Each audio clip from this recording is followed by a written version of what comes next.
Bonjour, j'espère que tout va bien. Nous continuons notre balade dans la connaissance. Certains internautes trouvent que je critique beaucoup ce que j'ai trouvé sur les lieux.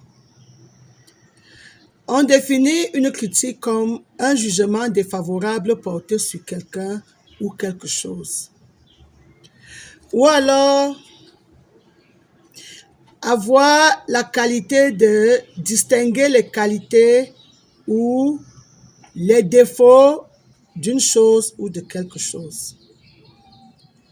Mon objectif n'est pas beaucoup de critiquer, mais Dieu m'a envoyé venir corriger. Et dans l'art de la correction, il faut d'abord trouver là où il y a les fautes pour corriger. L'action de corriger est l'action de supprimer les défauts, supprimer les erreurs, modifier pour rendre correct, modifier pour améliorer, éliminer ou atténuer les erreurs. Dieu qui est l'auteur de toutes choses, qui est celui vers qui nous attendons tout.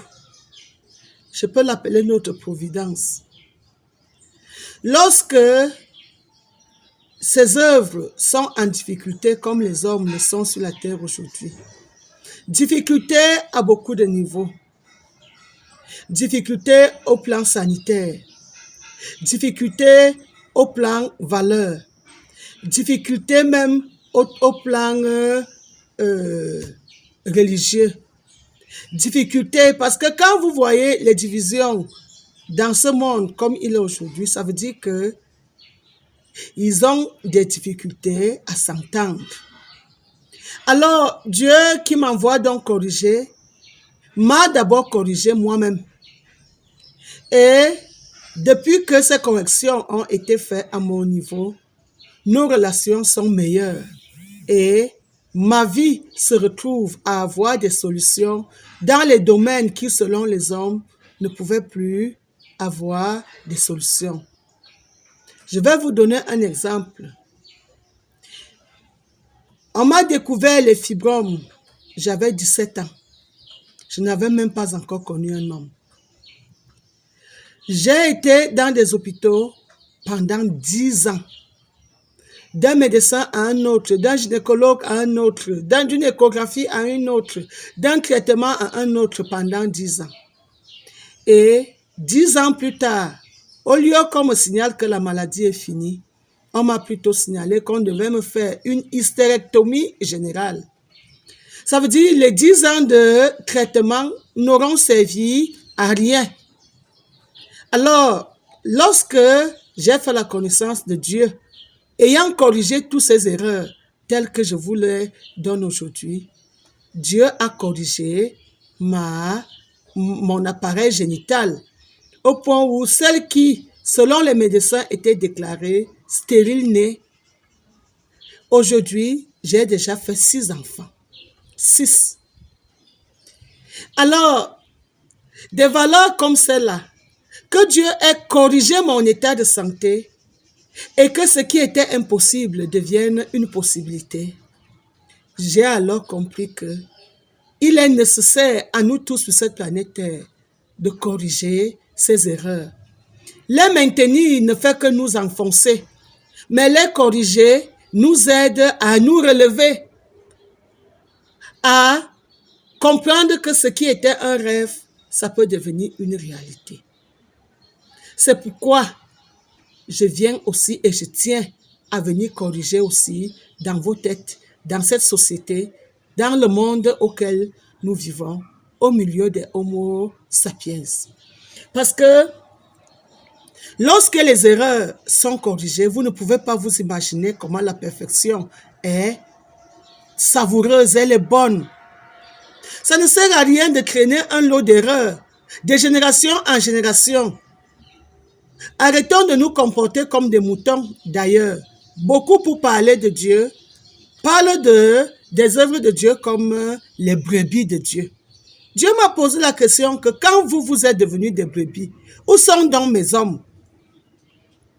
Quand moi, je suis déjà devenu un berger pour vous, je crée un peuple et j'en fais une bergerie.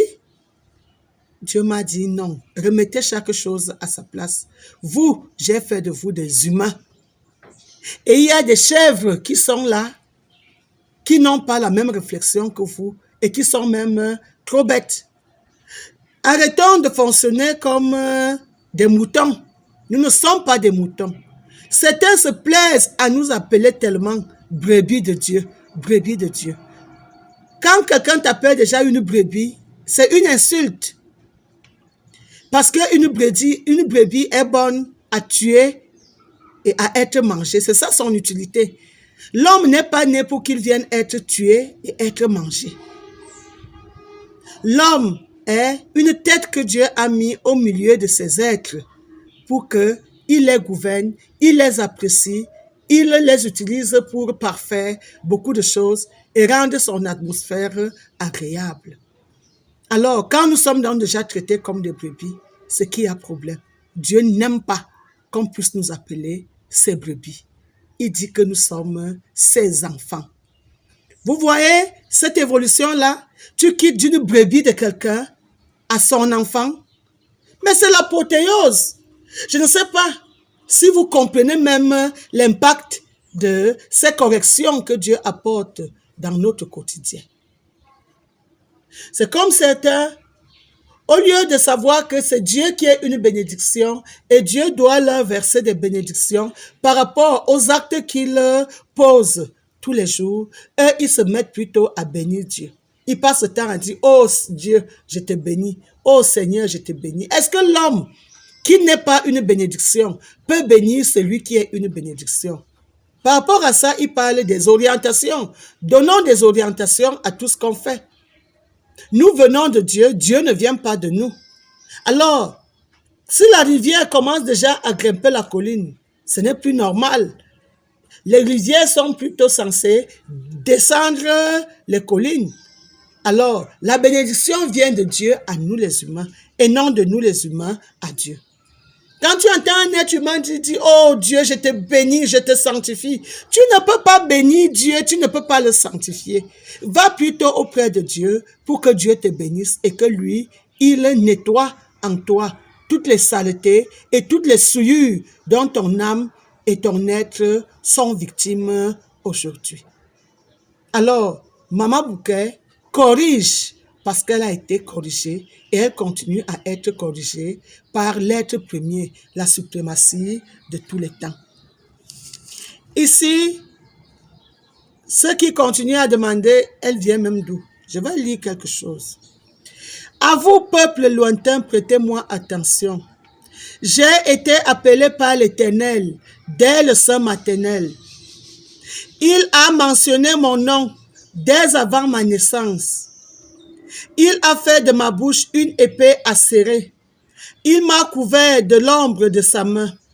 Et il a fait de moi une flèche aiguisée. Il m'a tenu caché dans son carquois. Et il m'a dit, tu es à moi. Je manifesterai ma splendeur au travers de toi. Et maintenant, voici ce que dit l'Éternel. Celui qui m'a formé dès le sein maternel, pour que je sois son instrument de travail, pour rassembler son peuple. L'Éternel m'a dit, l'Éternel m'a fait cet honneur, et mon Dieu est ma force. Il a dit aussi, tu ne seras pas seulement mon serviteur, pour établir mon peuple, ramener ce que j'ai préservé du peuple, car j'ai t'établi pour être la lumière des nations, afin que mon salut parvienne aux extrémités de la terre. Voici ce que dit l'Éternel, qui délivre, qui est le seul Dieu, qui est le seul Saint, à la femme méprisée et détestée du peuple, celui dont les despotes ont fait leurs serviteurs. Les rois t'apercevront et ils se lèveront.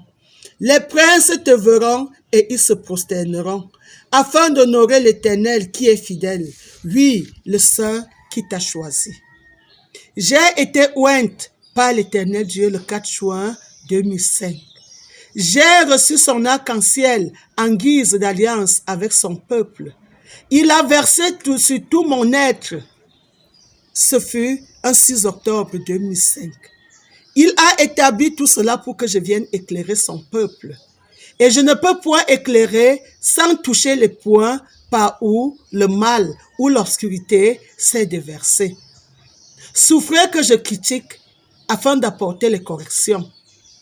Souffrez que je touche les points qui étaient intouchables. Il m'a dit de ne pas craindre ce que le peuple craint.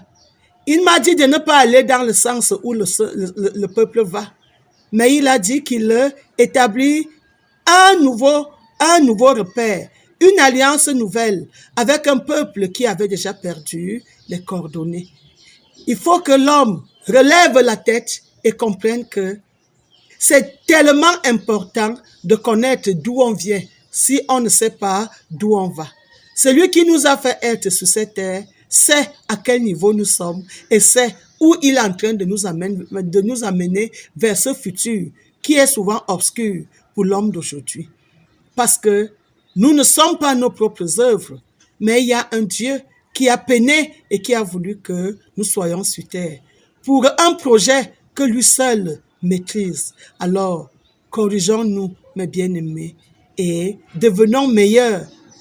En se corrigeant, vous ne pouvez même pas savoir quel est le coût de la correction dans vos vies. Lorsque l'homme se corrige, il devient vraiment meilleur. Et il a accès à ce que lui-même croyait déjà impossible. Que vos cœurs ne se troublent point parce que l'heure de Dieu a sonné sur sa planète Terre. Je suis Maman Bouquet pour continuer à vous éclairer le plus longtemps possible. Vous serez bercés. Dieu dit quoi ici? Une femme oublie-t-elle l'enfant qu'elle nourrit? Cesse-t-elle d'aimer l'enfant qu'elle a conçu? Et même si les mères oubliaient leurs enfants, je ne vous oublierai jamais, dit l'Éternel. Voici, j'étais gravé dans le creux de ma main. Je pense constamment à tes remparts, déjà tes fils accourent, ceux qui te détruisaient et qui te ravageaient s'en iront loin de toi. Donc, l'heure de la guérison est arrivée. Dieu est loin de nous. Dieu dénonce toutes les portes par où le malin passait pour nous rendre ridicules, pour nous amoindrir, pour nous affaiblir, pour nous assujettir, pour nous rendre rien du tout. Un Dieu nous a fait et il défend dès lors l'œuvre de ses mains, la sueur de son front. Maman sagesse est son nom. Je vous reviens, moi, maman.